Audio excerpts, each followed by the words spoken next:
اعوذ باللہ من الشیطان الرجیم بسم اللہ الرحمن الرحیم الحمد للہ رب العالمین وصلی اللہ علی محمد وآلہ الطاہرین اللہم صل علی محمد وآل محمد وعجل فرجہم اللہم کل ولیک الحجۃ ابن الحسن صلواتک علیہ وعلی آبائہ فی هذه الساعة وفی کل ساعة ولیا وحافظا وقائدا وناصرا ودلیلا وعینا حتى تسكنه أرضك طوعا وتمتعه فيها طويلا اللهم صل على محمد وآل محمد وعجل فرجهم۔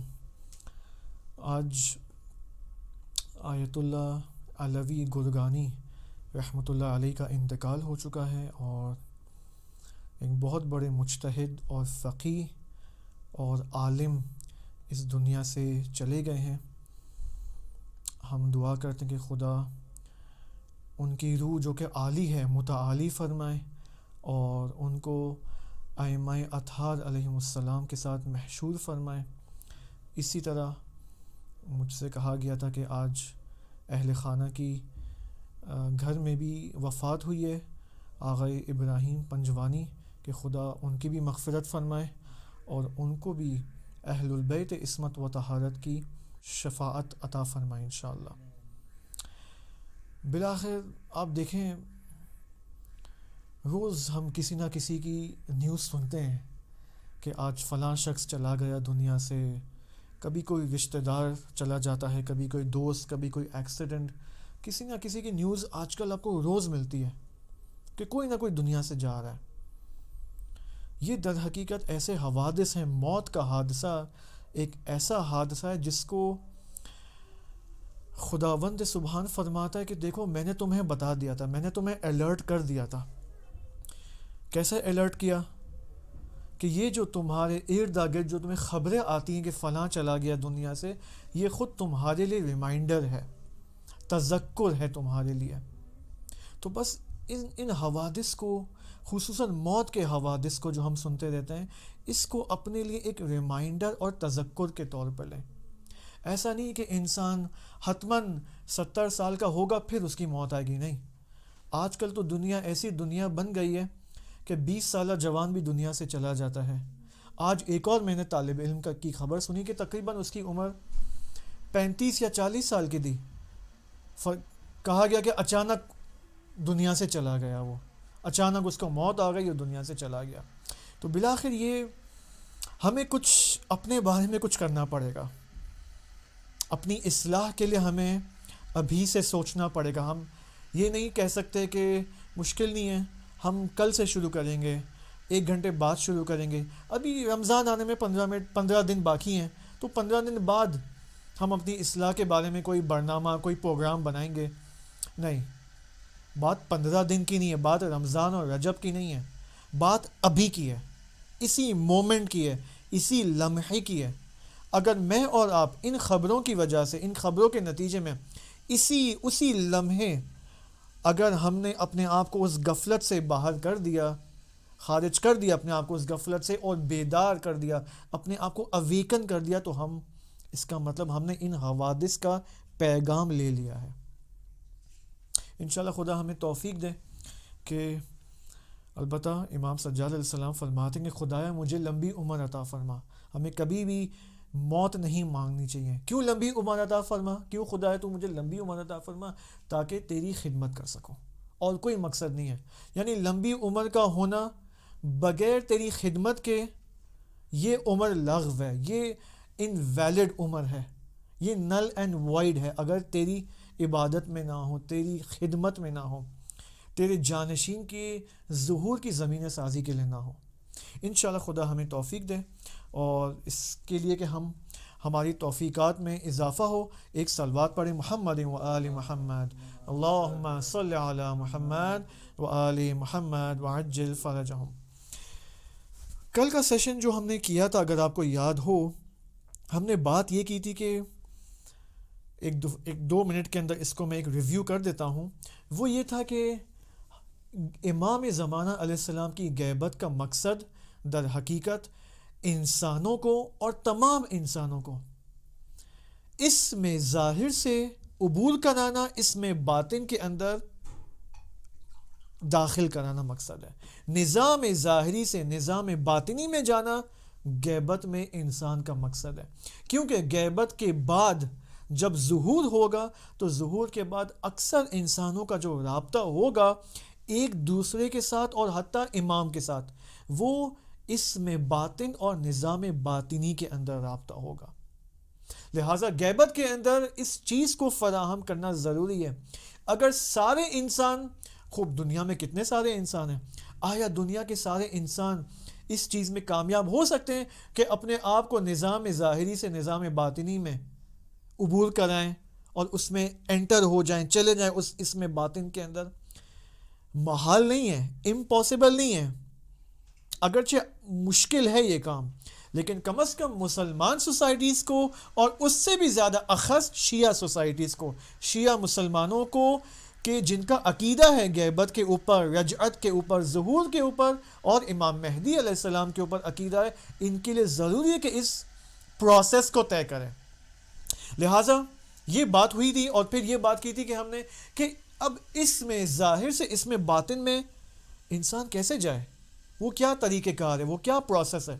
اس کے لیے ہم نے جو بات کی تھی وہ یہ تھی کہ جب تک خداوند سبحان انسانوں کو، اگر آپ کو ابو ہارون المکفوف کا واقعہ یاد ہو، امام صادق علیہ السلام کے زمانے کا، کہ نابینا شخص تھا، امام صادق علیہ السلام کو اس نابینائی کی حالت میں بھی امام کو دیکھ سکتا تھا، امام کو مشاہدہ کر سکتا تھا. کیوں؟ کیونکہ وہ اس میں باطن کے عالم میں آ چکا تھا. اس کا پروسیس یہ ہے کہ انسان کو مشکلات میں، ابتلاءات میں، امتحانات میں ڈالا جائے.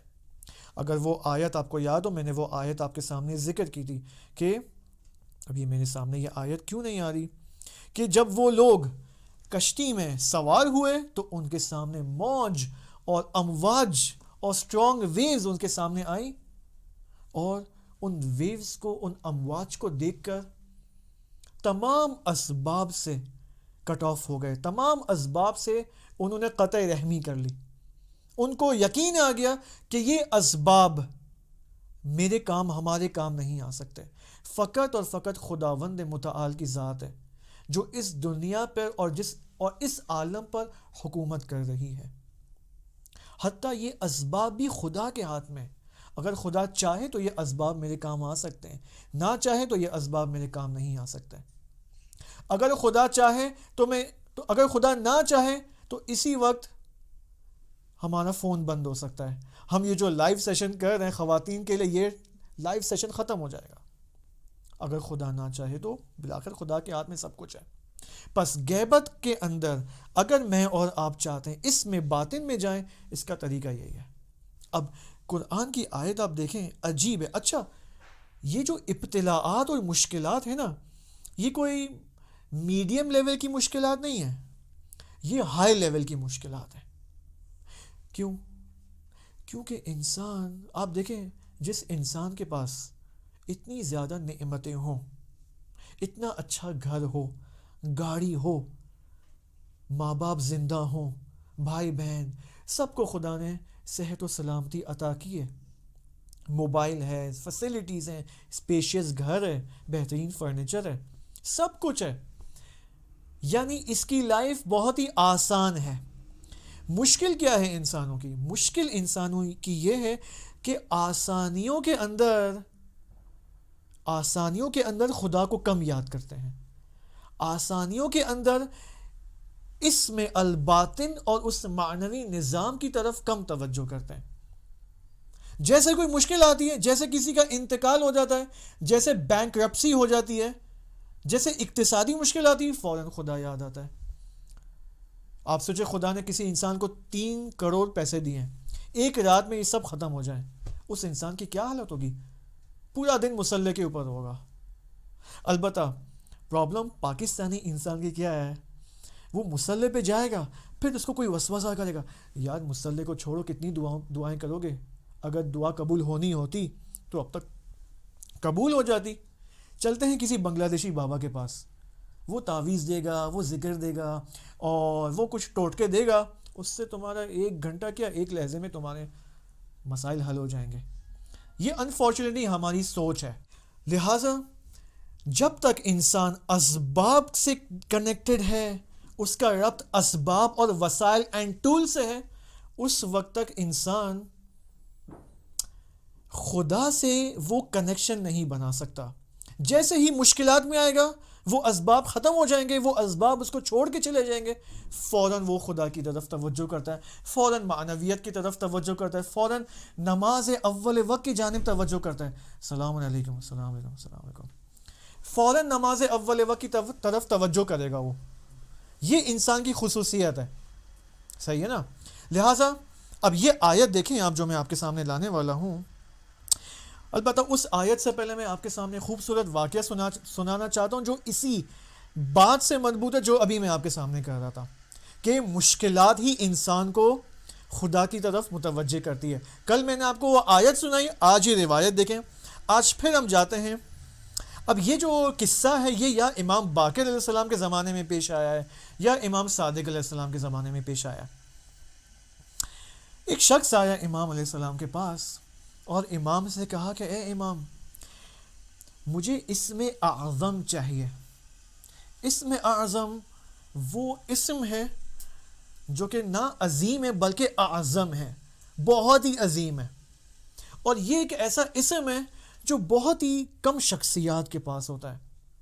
حتیٰ بلعم باعورہ جو کہ ایک قرآنی کیریکٹر ہے، جو کہ ایک بہت بڑا عالم تھا، حضرت موسیٰ، شاید حضرت موسیٰ علیہ السلام کے زمانے میں، اس عالم کے پاس یہ اسم اعظم تھا. اور چونکہ اسم اعظم تھا اس کے پاس، لہٰذا مستجاب الدعوت تھا، یہ اس کی ہر دعا قبول ہوتی تھی.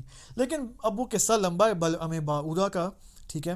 بالآخر وہ شیطان کے وسوسے میں آ کے منحرف ہوا اور وہ مستجاب الدعوہ کی جو خصوصیت اس کے اندر رکھی گئی تھی وہ اس سے چھین لی گئی. صحیح ہے نا؟ یہ شخص آیا امام کے پاس، عادی شخص میری آپ کی طرح، کہا کہ اے امام، مجھے اس میں اعظم چاہیے. اب اس کو نہیں پتا میں کیا مانگ رہا ہوں امام سے. امام نے دستور دیا کہ اچھا، امام کے ساتھ اور بھی صحابی تھے. امام نے کہا کہ اس کو لے جاؤ، پانی کے اندر ڈال دو. اچھا، وہ جو پانی تھا نا اس کی گہرائی بہت زیادہ تھی، عمیق، ان ڈیپتھ گہرائی تھی اس کی. اس کو پانی میں ڈال کے تم چھوڑ آؤ، تم لوگ آؤ میرے پاس پہ، چیخنے دو، جو کرنا ہے اس کو کرنے دو، ہاتھ پیر مارنے دو. اب اس بیچارے کو اصحاب نے پانی میں ڈالا، اور جیسے پانی میں ڈالا، امام نہیں مجھے نہیں چاہیے اس میں اعظم، میں پشیمان ہو چکا ہوں، مجھے نہیں چاہیے، پلیز مجھے نکال لیں. اچھا، امام آ گئے کنارے. امام اپنے اصحاب کے ساتھ گپ شپ میں لگ گئے، سلام، کیا حال ہے، سب ٹھیک ہے. اچھا، امام کو اس کی آوازیں آ رہی ہیں، اصحاب کو بھی اس کی چیخ و پکار کی آوازیں آ رہی ہیں. اب امام اپنے اصحاب سے باتوں میں لگے ہوئے ہیں، وہ چیخ رہا ہے. یہ اصحاب بھی پریشان ہے کہ امام کو کیا ہو گیا، ایک دوسرے کو دیکھ رہے ہیں کہ امام ہمارے ساتھ کیوں گپ شپ میں لگے ہوئے ہیں، باتیں کر رہے ہیں. البتہ گپ شپ والی تعبیر اچھی نہیں ہے. صحیح ہے، امام کبھی گپ شپ نہیں کرتا، البتہ کرتے ہیں لیکن وہ بھی ہدف مند ہوتا ہے، ٹھیک ہے نا. بالآخر امام باتوں میں مشغول ہیں، اور اچانک ایک ایسا لمحہ آتا ہے کہ امام فرماتے ہیں ابھی اس کو لے لو، ابھی اس کو پانی سے نکال لو. یہ کون سا لمحہ تھا؟ یہ وہ لمحہ تھا کہ جب یہ شخص تمام اسباب سے ڈسکنیکٹ ہو چکا تھا. اس شخص کو یقین آ گیا تھا کہ یہ جو باہر کھڑے ہوئے یہ مجھے بچائیں گے نہیں، کوئی بھی مجھے بچانے نہیں آئے گا. حتیٰ میں جتنا بھی چیخ و پکار لوں، باہر گلی میں بھی میری آواز چلی جائے، مجھے کوئی بچانے نہیں آئے گا. یعنی تمام اسباب اور وسائل سے، اس کے وجود سے ڈسکنیکٹ ہو گئے، بے اعتماد ہو گیا اسباب اور وسائل کی نسبت. فقط خدا مجھے بچا سکتا ہے. یعنی خدا کی جانب خالصتاً اعتماد، خدا کی جانب خالصتاً توکل. اس کو یقین آ گیا کہ یہ اسباب بھی خدا کے ہاتھ میں، تو بس مجھے فقط خدا بچا سکتا ہے. یہ وہ لمحہ تھا کہ امام نے کہا اب لے لو. پھر جب یہ شخص باہر آیا تو امام علیہ السلام نے اس کو کہا کہ اس میں اعظم کو وصول کرنے کا مطلب یعنی جب تک تم شدید امتحانات اور مشکلات سے نہیں گزرو گے تب تک اس میں اعظم تمہارے ہاتھ نہیں آئے گا. ہم فرض کریں ہم بھی اسی پانی میں ہوتے تو کیا حالت ہوتی ہماری. خدا ہماری زندگی کے اندر دوران غیبت میں اسی ٹائپ آف امتحانات کو ہمارے زندگی میں ایجاد کرنا چاہتا ہے، انہی ٹائپس آف امتحانات کو، کہ ہم امتحانات کے ذریعے اس لیول پر پہنچ جائیں کہ فقط خدا نظر آئے. السلام علیکم. فقط خدا نظر آئے، فقط خدا نظر آئے. اسباب سے ڈسکنیکشن. اسی وجہ سے یہی چیز آپ کو قرآن کی ایک آیت میں ملتی، سورہ بقرہ آیت نمبر 166. البتہ دوبارہ کون سے اسباب سے ڈسکنیکشن ضروری ہے؟ اسباب ظاہری، اسباب دنیاوی. کیونکہ غیبت میں انسان کا مقصد کیا ہے؟ غیبت میں انسان کا مقصد نظام ظاہری کے اندر جو کچھ بھی ہے اس سے انسان ڈسکنیکٹ ہو جائے اور پھر نظام باطن میں جائے.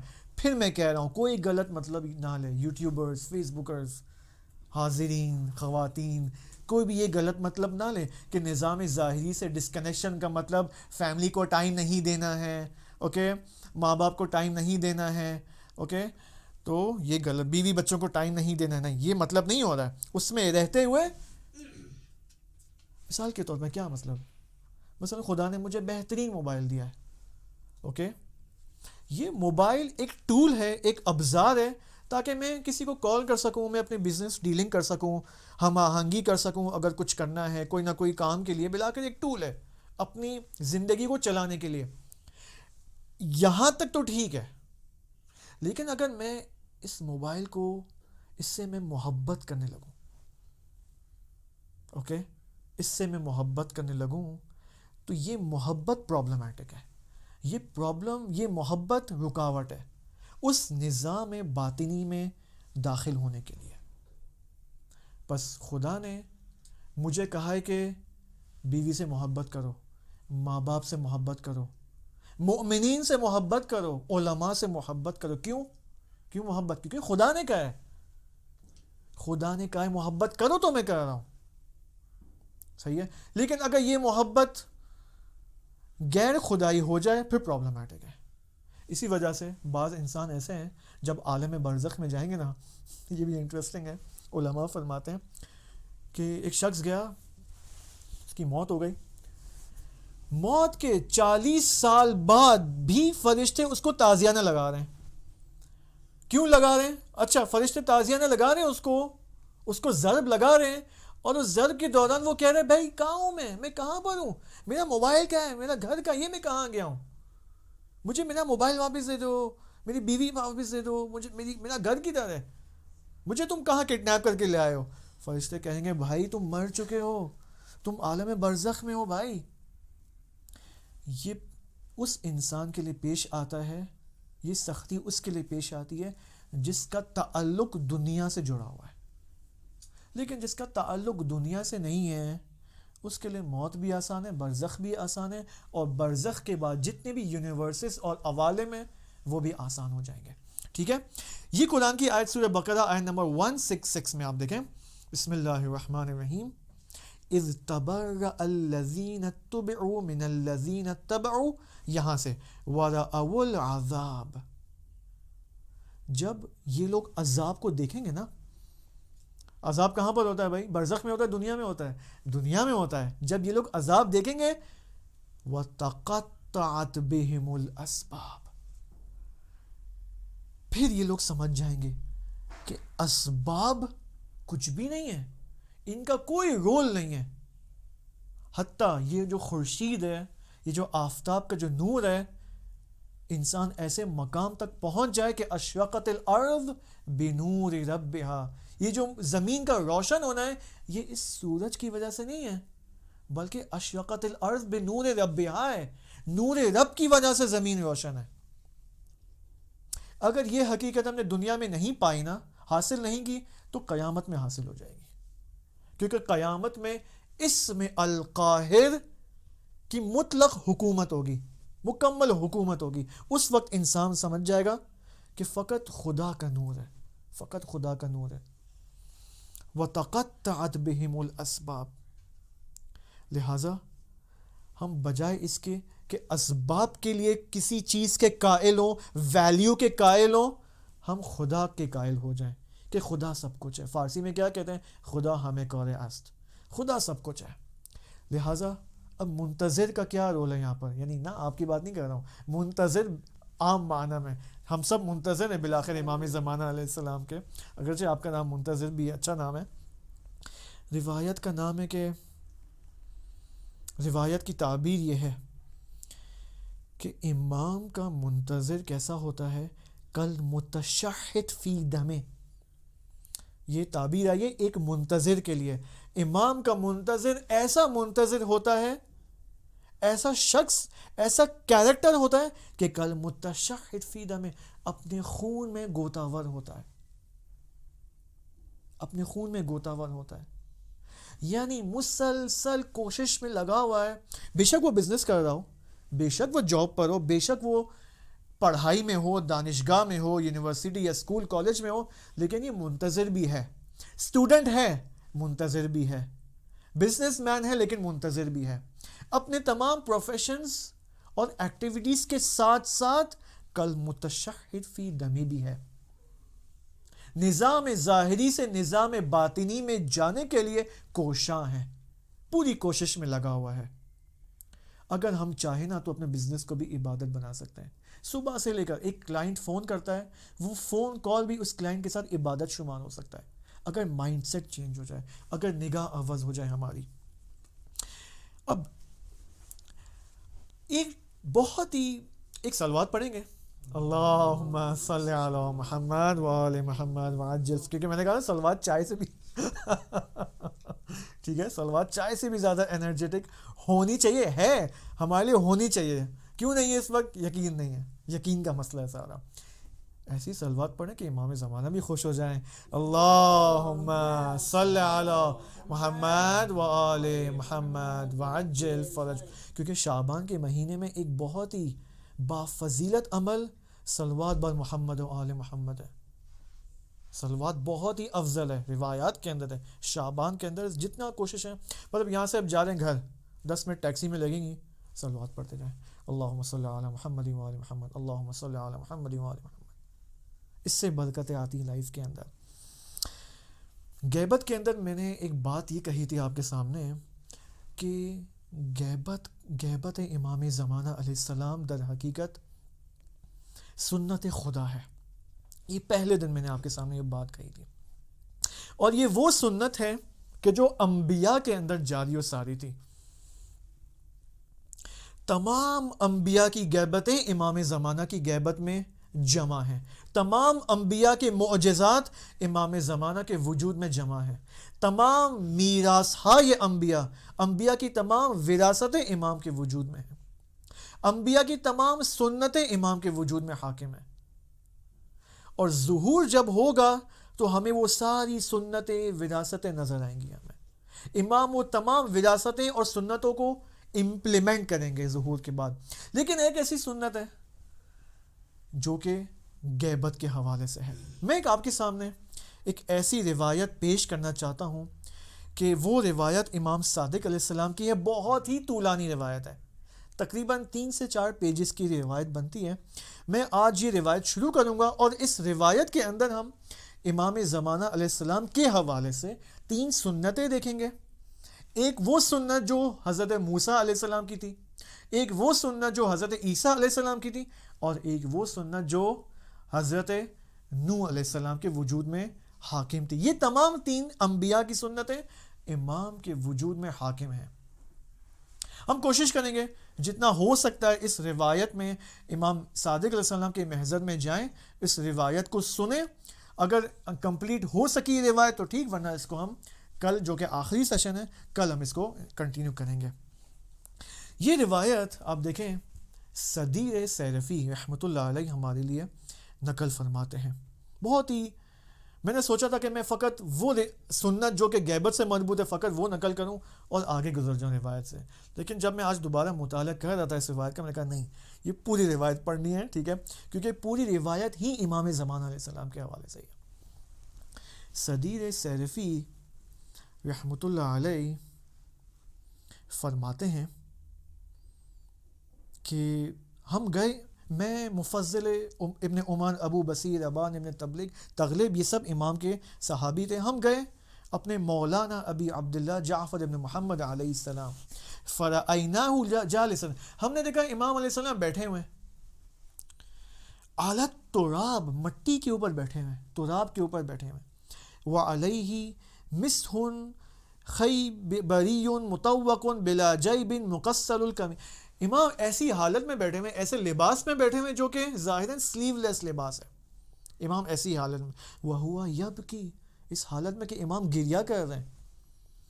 وہوا یبکی بکاء الوالہ الثقل ذات الکبد الحرہ، امام علیہ السلام ایک عجیب حالت میں رو رہے ہیں، ایسے حالت میں رو رہے ہیں کہ گویا کوئی عزیز ان کو چھوڑ کر چلا گیا ہے دنیا سے. اور پھر اس قدر دل سوزی کی حالت میں گریہ کر رہے ہیں کہ معلوم چل رہا ہے ان کے گریے سے کہ ان کے وجود میں کس قدر سوزش ہے، کس قدر گرماہٹ ہے ان کے وجود میں، کس قدر وہ اندر سے تڑپ رہے ہیں. اور یہ ایک ایسا گریہ تھا، ایک ایسا حزن تھا، ایک ایسا غم تھا جو ان کے وجود میں ہمیں نظر آ رہا تھا، ان کے چہرے پہ ان کا اندرونی غم ہمیں نظر آ رہا تھا. اس غمی کی حالت میں، اس بکا کی حالت میں امام علیہ السلام فرماتے ہیں سیدی غیبتک نفت رقادی وضیقت علی مہادی. سیدی کون ہے؟ امام علیہ السلام امام زمان کو پکار رہے ہیں کہ اے میرے سید، اے میرے آغا، خطاب امام زمان کو خطاب کر رہے ہیں، تیری غیبت نے مجھ سے سکون چھین لیا ہے. امام صادق کب ہے؟ امام سے پہلے، ٹھیک ہے.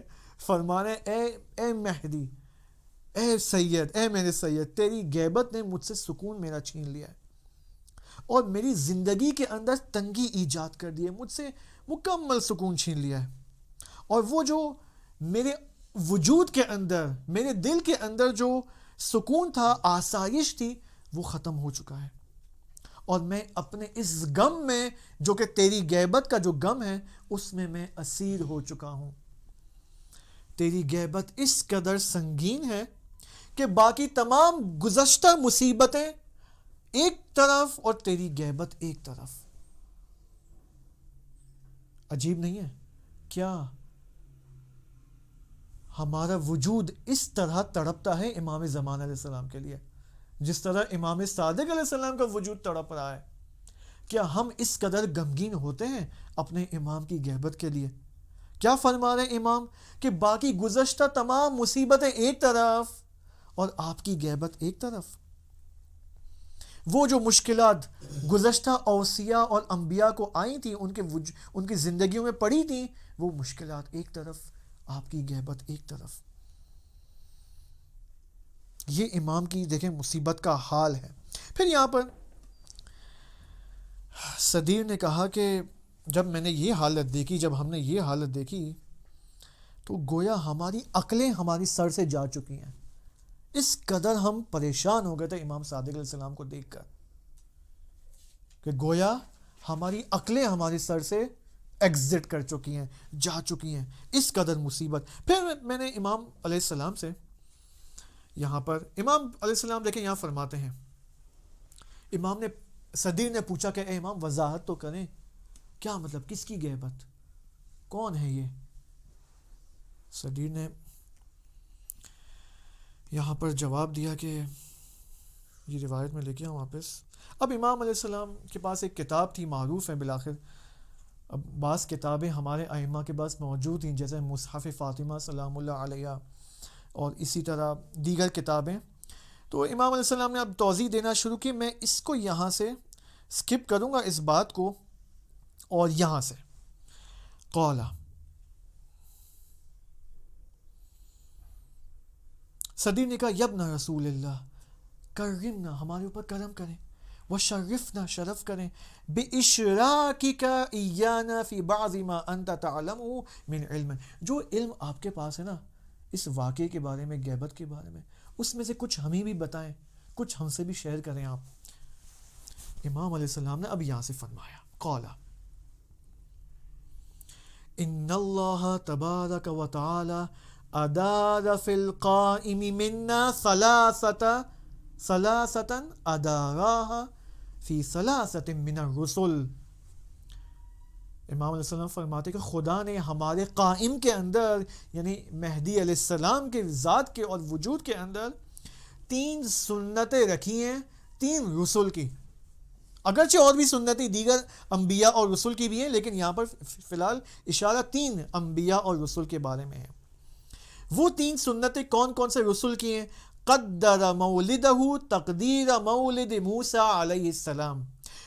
ایک سنت موسیٰ علیہ السلام کی ہے کہ جب، اب میں توضیح دوں گا کہ جب موسیٰ علیہ السلام کو پیدا اور ان کا تولد کیسے ہوا. تولد موسیٰ کی جو سنت تھی وہ امام زمانہ کے وجود میں موجود ہے. وقدر غیبتہ تقدیر غیبت عیسیٰ علیہ السلام. اور ایک وہ سنت عیسوی جو کہ غیبت کے حوالے سے ہے، عیسیٰ علیہ السلام کی غیبت کے حوالے سے وہ امام کے ہاں موجود ہے. وقدر ابطاءہ تقدیر ابطاء نوح علیہ السلام. اور وہ سنت جو حضرت نوح علیہ السلام کی کے وجود میں اور ان کی زندگی میں حاکم تھی، وہ امام کی ذات میں، امام کے وجود میں حاکم ہے. وَجَعَلَ مِن بَعْدِ ذَلِكَ. اب یہ بہت امپورٹنٹ ہے، یہ پوری حدیث امپورٹنٹ ہے. آج کے زمانے میں جو شبہات ہمیں مہدویت کے حوالے سے نظر آتے نا، بعض اہل سنت حضرات کی جانب سے، بعض نان مسلمز کی جانب سے یہ شبہات وارد ہوتے ہیں اسلامی معاشرے کے اندر. ان بہت سارے شبہات کا جواب یہاں پر ہے. وَجَعَلَ مِن بَعْدِ ذَلِكَ عُمُرَ الْعَبْدِ الصَّالِحِ أَعْنِي الْخِضْرَ. حضرت خضر زندہ ہے یا مر گئے؟ حضرت خضر زندہ ہے نا، ٹھیک ہے. کتنے سال ہو گئے ہوں گے حضرت خضر کو؟ علماء فرماتے تقریباً 3000 سال سے اوپر ان کی عمر اس وقت ہے.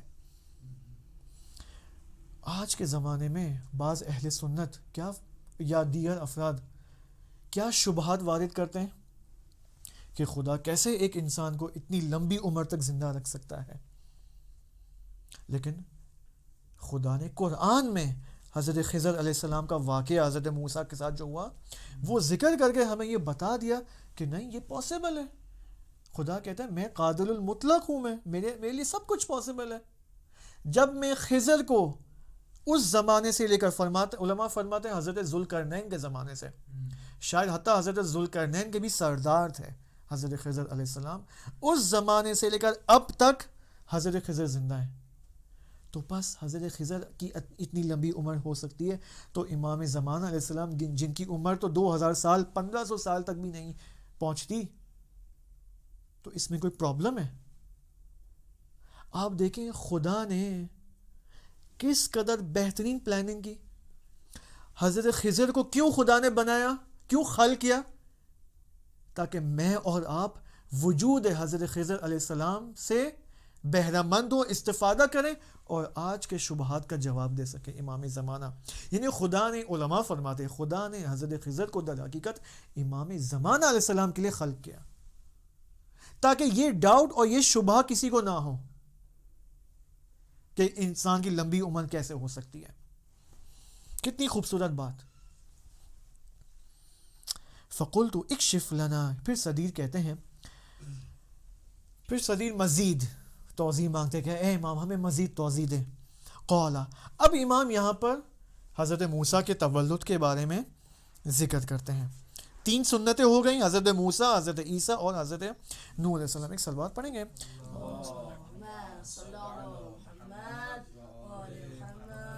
عجل فرجہم. حضرت موسیٰ علیہ السلام کے حوالے سے امام علیہ السلام فرماتے ہیں آج کا سیشن ممکن ہے اس طرح کا نہ ہو، آج تھوڑا علمی ہے، روائی ہے، حدیثی سیشن ہے، کیونکہ بالآخر ہمیں حدیث کے ذریعے ثابت کرنا ہے کہ یس ہماری حدیث میں سب کچھ بیان ہے. کیونکہ متاسفانہ ہمارے پاکستانی معاشرے کے اندر اور حتیٰ بعض ممکن ہے دیگر معاشرے کے اندر یہ پرابلم پائی جاتی ہے کہ ہر موضوع کو فقط از نظر قرآن، فقط قرآن کی نگاہ میں.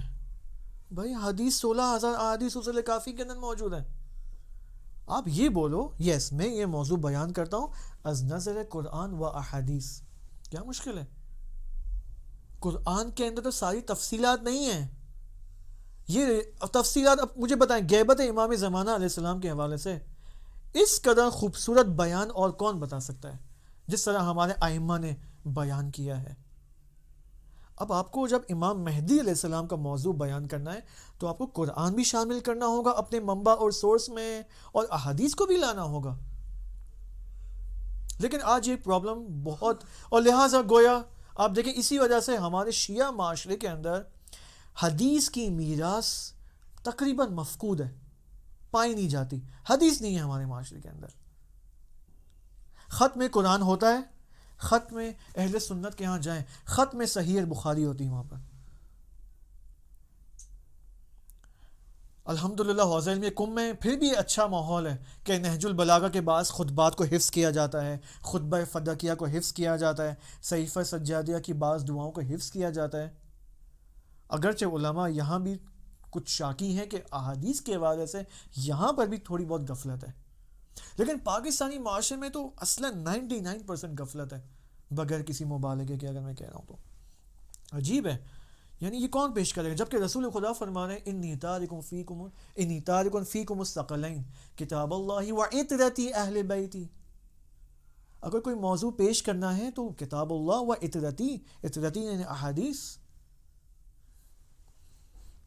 قال اما مولد موسیٰ فَإِنَّ فِرْعَوْنَ لَمَّا وَقَفَ عَلَىٰ أَنَّ زَوَالَ مُلْكِهِ. اب امام علیہ السلام میں اردو میں بتاؤں آپ کو کہ امام علیہ السلام فرمانے کہ جب فرعون نے دیکھا کہ اس کو بالآخر خبر پہنچ چکی تھی فرعون کو کہ یہ کوئی شخص آنے والا ہے جو میری حکومت کو, میری بادشاہت کو نیست و نابود کرنے والا ہے, لہذا اس نے حکم دیا کہ جتنے بھی نیو بورن بیبیز ہیں, جتنے بھی نئے تولد نوزاد ہیں, ان کو بالآخر نابود کیا جائے, فوراً ان کو جیسے ہی پیدا ہوتا ہے ان کو فوراً قتل کیا جائے.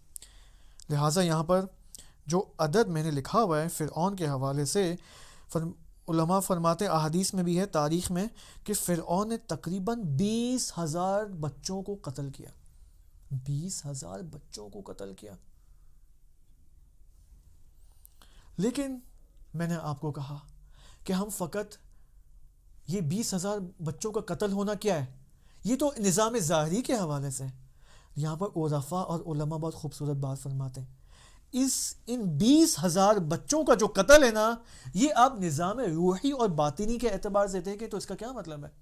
علماء فرماتے ہیں یہ 20,000 بچے در حقیقت وہ 20,000 افراد ہیں جو بعد میں حضرت موسیٰ علیہ السلام کی مدد کریں گے ان کی نہضت کے اندر, ان کی موومنٹ اگینسٹ فرعون کے اندر.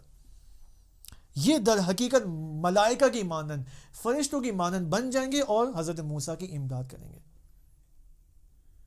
کتنی خوبصورت بات ہے نا کہ بعض روایات کے اندر ہے کہ کسی نے امام علیہ السلام سے پوچھا کہ جب مسلمانوں کے حوالے سے اسلام جب آ چکا تھا, کسی نے پوچھا امام علیہ السلام سے کہ امام یہ جو بچے مر جاتے ہیں مسلمان بچے 2 سال کے اندر 3 سال کے اندر, ان کو کون سنبھالے گا برزخ میں یا ان عوالم کے اندر, تو یعنی ان کا کیا ہوگا, ان بچوں کا کیا ہوگا. امام علیہ السلام نے فرمایا کہ مسلمان یا خصوصاً شیعہ کے بچوں کی تربیت خود حضرت زہرا سلام اللہ علیہ کریں گی. خود حضرت زہرا کو مأموریت دی گئی ہے کہ شیعیان حیدر کرار, شیعیان اہل البیت کے بچوں کی تربیت کریں عالم برزخ کے اندر, کیونکہ بالآخر ان بچوں کو بھی تکمیل ہونا ہے, ان بچوں کو بھی کمال یافتہ بننا ہے بالآخر. اب اور بھی روایت ہے کہ خود حضرت ابراہیم علیہ السلام اور حضرت سارہ سلام اللہ علیہ ان کو بھی مأموریت دی جاتی ہے اسی حوالے سے. یہ اب حضرت موسیٰ علیہ السلام کی جو سنت تھی وہ کیا تھی, تولد کے حوالے سے. بالآخر حضرت موسیٰ علیہ السلام موفق ہو جاتے ہیں, خدا نے ایک ایسی پلاننگ کی کہ حضرت موسیٰ علیہ السلام کا تولد ہوتا ہے, اور ایسا تولد ہوتا ہے کہ ولادت کے بعد وہ جاتے ہیں فرعون کے دربار میں, اور جو واقعات آپ کو معلوم ہے کیا ہوا. آج لوگ امام زمانہ علیہ السلام کے تولد کے بارے میں بھی شک کرتے ہیں.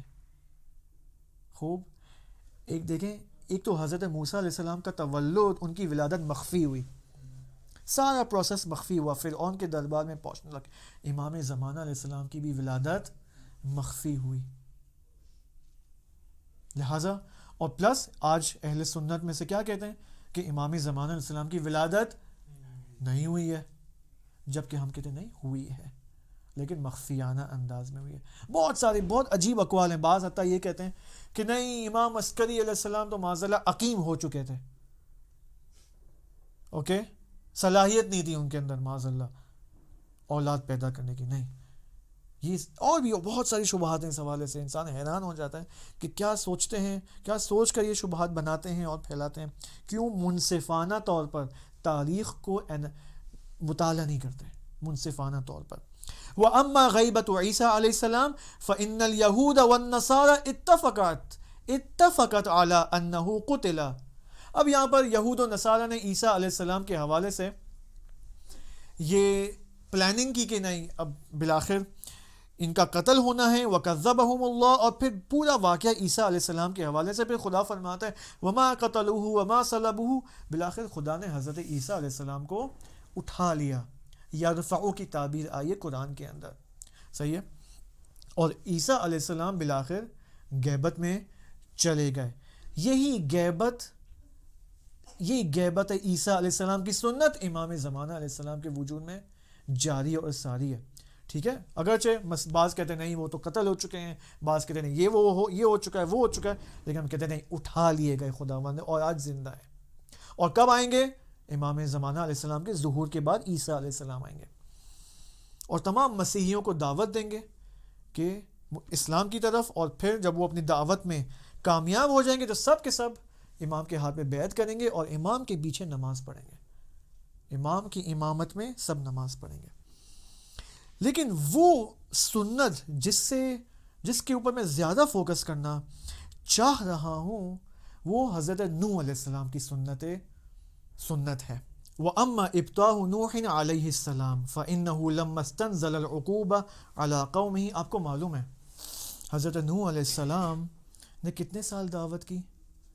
950 سال. ٹھیک ہے، لیکن یہ جو 950 سال کی جو دعوت ہے نا، یہ ایک پروسیس کے طرح، یہ ایک سٹیج بائی سٹیج یہ دعوت طے ہوئی ہے. مثلا سب سے پہلے حضرت نوح علیہ السلام پہلے سے طے ہی نہیں تھا، پہلے سے اصلاً ڈیسائیڈڈ نہیں تھا کہ حضرت نوح کو 950 تک جانا ہے ان کی دعوت کو. یہ ہوا کیسے، یہ میں آپ کو بتاتا ہوں، پھر ہم دیکھتے ہیں کہاں تک پہنچ سکتے ہیں. نوح علیہ السلام نے سب سے پہلے 300 سال دعوت کی. نوح علیہ السلام نے سب سے پہلے 300 سال، اور کوئی بھی شخص مومن نہیں بنا، کوئی بھی ایمان نہیں لایا. فرض کریں 300 سال دعوت کوئی مذاق ہے؟ یہاں پر تو 2 سال مجلس پڑھتے ہیں تھک جاتے ہیں یا کوئی ہماری بات نہیں مانتا. حضرت نوح علیہ السلام نے 300 سال دعوت کی. حضرت نوح علیہ السلام نے خدا سے کہا کہ خدایا اس قوم کے اوپر عذاب نازل فرما. خدا نے کہا نہیں اے نوح، اس سے پہلے کسی قوم پر میں نے عذاب نازل نہیں کیا ہے، اور تو اس وقت عذاب کا تقاضا کر رہا ہے. ان بیچارے لوگوں کو عذاب کا مطلب بھی نہیں پتہ ہے. خدا کی مہربانی دیکھیں آپ. خدا نے کہا کہ تو جاری رکھ اپنی تبلیغ، تو اپنی معمولیت، اپنی دعوت کو جاری رکھ. یہاں پر پھر دوبارہ حضرت نوح علیہ السلام نے اپنی دعوت کے سلسلے کا آغاز کیا، اور پھر 300 سال گزر گئے. کتنے ہو گئے؟ 300 پلس 300، 600 سال ہو گئے. پھر دوبارہ حضرت نوح علیہ السلام نے، بھائی 300 سال مذاق نہیں ہے، 300 پلس 300، رات اور دن کتنی دفعہ. کبھی ہمیں حضرت نوح علیہ السلام کے بھی مصائب پڑھنے چاہیے.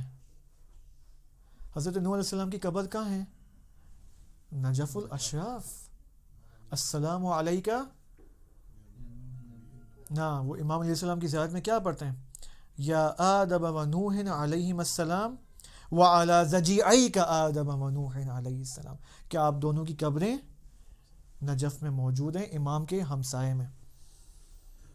حضرت نوح علیہ السلام کی ان 950 سال کی دعوت میں آپ فرض کریں نا، آپ اسی وقت فرض کریں کوئی آپ کی بات نہیں مانتا، آپ عالم ہیں اور کوئی آپ کی بات نہیں مانتا، اور آپ 300 سال تک، 300 سال چھوڑیں، ایک سال تک 365 دن بغیر کسی چھٹی کے آپ دعوت کرتے ہیں. مختلف لوگوں کے مختلف ریاکشنز ہوں گے یہاں پر. کوئی آپ کا مذاق اڑائے گا اور وہ یہ سوچے گا کہ یار کچھ دن اس کا تمسخر کرتے ہیں، مذاق اڑاتے ہیں تاکہ یہ دعوت دینا ہی چھوڑ دے. لیکن آپ کے اندر خدا نے ایسی ریزسٹنس رکھی ہے، ایسی شجاعت رکھی ہے، اور ایسا حلم اور بردباری اور صبر آپ کو دیا ہے، ایسی استقامت دی ہے آپ کو کہ نہیں، آپ کے لیے وہ مذاق اڑانا، تمسخر آپ کو کوئی پرواہ نہیں. پھر بھی آپ دوبارہ you start all over again. پھر دیکھتے ہیں یار یہ تو باز نہیں آ رہا.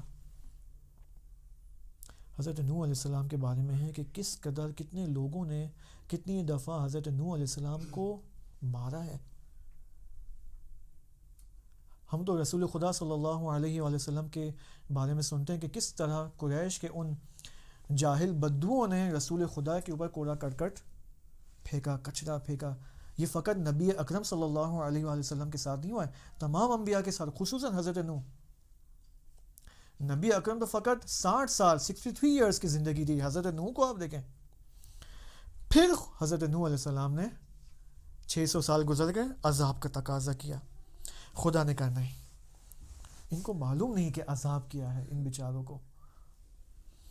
پھر حضرت نوح علیہ السلام نے 300 سال مزید دعوت دی.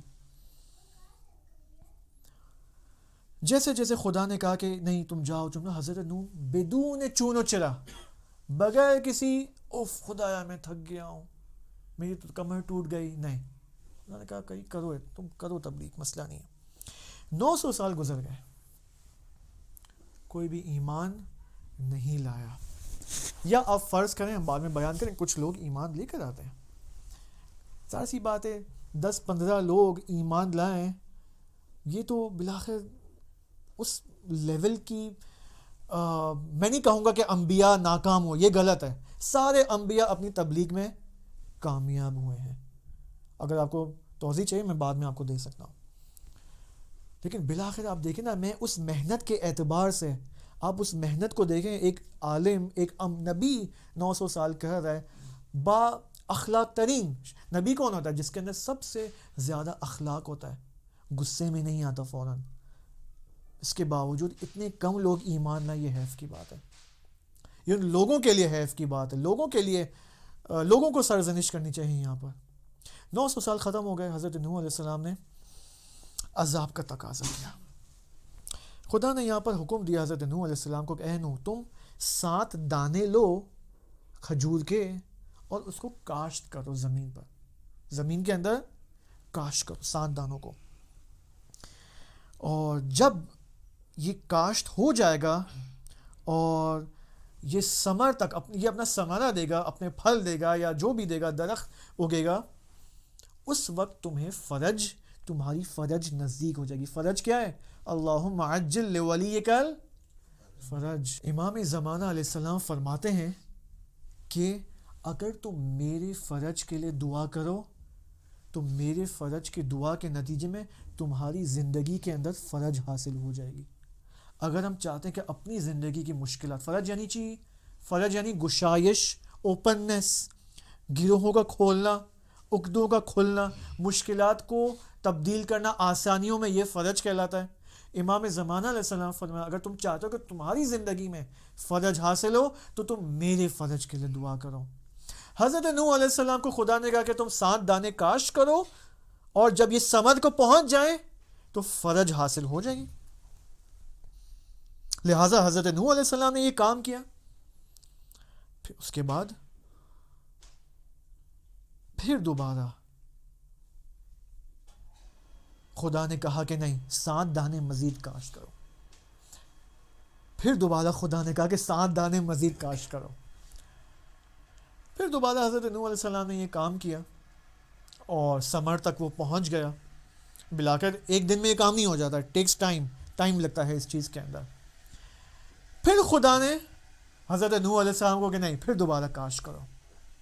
تقریباً یہاں پر 7 مرتبہ حضرت نوح علیہ السلام کو کہا جاتا ہے کہ درخت کو یا پھلوں کو دانوں کو کاشت کرو 7 مرتبہ. اور یہ جو 7 مرتبہ حضرت نوح علیہ السلام یہ کام کرتے ہیں، پھر ثمر تک پہنچتے ہیں، پھر تقریباً 50 سال لگ جاتے ہیں اس کام میں. 900 پلس 50 950. لیکن یہ جو 7 مرتبہ، یہ خطرناک بات ہے، اور اس خطرناک بات پہ میں اپنا سیشن اینڈ کروں گا تاکہ تھوڑا سسپینس رہے بالآخر.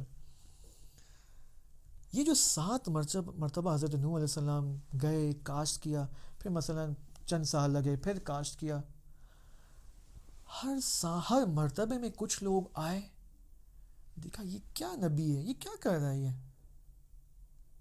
اوکے، ہر مرتبے میں کچھ لوگ ایمان سے خارج ہو گئے اور حضرت نوح علیہ السلام کو چھوڑ کر چلے گئے. میں نے کہا نا 900 سال میں ایسا نہیں کہ کوئی بھی ایمان نہیں لایا تھا، نہیں، کچھ لوگ لائے تھے، کچھ لوگ ایمان لے کر آئے تھے. روایات میں ہی کہا گیا ہے کہ پہلے مرتبے کے اندر 300 لوگ خارج ہو چکے تھے ایمان سے. 300 لوگ. ہم نے کیا سنا ہوا کشتی میں کتنے لوگ بیٹھے ہوئے تھے، کتنے مومنین تھے؟ 2 روایتیں، یا 8 لوگ تھے مخلص یا 80 لوگ تھے. یہ 2 روایتیں. آپ 8 کو چھوڑے 80 کی روایت لے لیتے ہیں ہم. کشتی میں 80 لوگ تھے، لیکن ہم ابھی کشتی کے مرحلے سے پہلے ہیں. یہ کشتی کے مرحلے سے پہلے لوگ ایمان سے خارج ہو رہے ہیں. اب یہاں پر میں اپنے سیشن کو روکتا ہوں، کافی طولانی. اب ہمیں نتیجہ لینا ہے ان دی اینڈ کہ ہو کیا رہا ہے بھائی، یہاں پر خدا کیا کرانا چاہ رہا ہے، اور وہ کون سی سنت ہے. حضرت نوح علیہ السلام کی زندگی میں اس حادثے کے اندر کہ خدا نے اس سنت کو امام زمانہ علیہ السلام کی کہ وجود میں اور زندگی میں اور دوران غیبت میں یہی سنت، اسی وقت جب میں اور آپ بیٹھ، یہی سنت جاری و ساری ہے. اسی وقت کچھ لوگ ایمان سے خارج ہو رہے ہیں مرتبہ بے مرتبہ، اور کچھ لوگ ایمان کے اندر داخل ہو رہے ہیں مرتبہ بے مرتبہ. ہم کن میں سے ہیں؟ کیا ایسا تو نہیں کوئی حادثہ ہمارے ساتھ پیش آتا ہے اور ہم ایمان کے ایک لیول سے خارج ہو گئے ہوں؟ کیا پتا پھر کیا ہوگا، ہمارا انجام پھر کیا ہوگا؟ کیا ہمارا انجام وہی انجام ہوگا جو قوم نوح کے ساتھ ہوا، کہ جو مثلا 300 لوگ ایمان سے خارج ہو گئے ایک حادثے کے اندر؟ 300 لوگ. آج کتنی آبادی ہے؟ ایک کووڈ نے کتنے لوگوں کو بے ایمان کر دیا ہوگا. کیوں؟ کیونکہ کووڈ کا اثر فقط انسان کی صحت کے اوپر نہیں پڑا ہے، انسان کی اقتصاد کے اوپر، اس کی جاب اور بزنس کے اوپر. کتنے لوگ کووڈ کی وجہ سے روڈ پہ آ گئے، بزنس چلا گیا ان کا، جاب چلی گئی ان کی. خوب جاب چلی گئی تو کیا ایمان بھی میں اپنے ہاتھ سے دے بیٹھوں؟ یہی تو وہ سنت ہے جو یہاں پر جاری اور ساری ہونی ہے. اب وہ سنت کا عنوان کیا ہے، کیا ہے، انشاءاللہ باقی ڈیٹیلز انشاءاللہ کل آپ کی خدمت میں پیش کریں گے.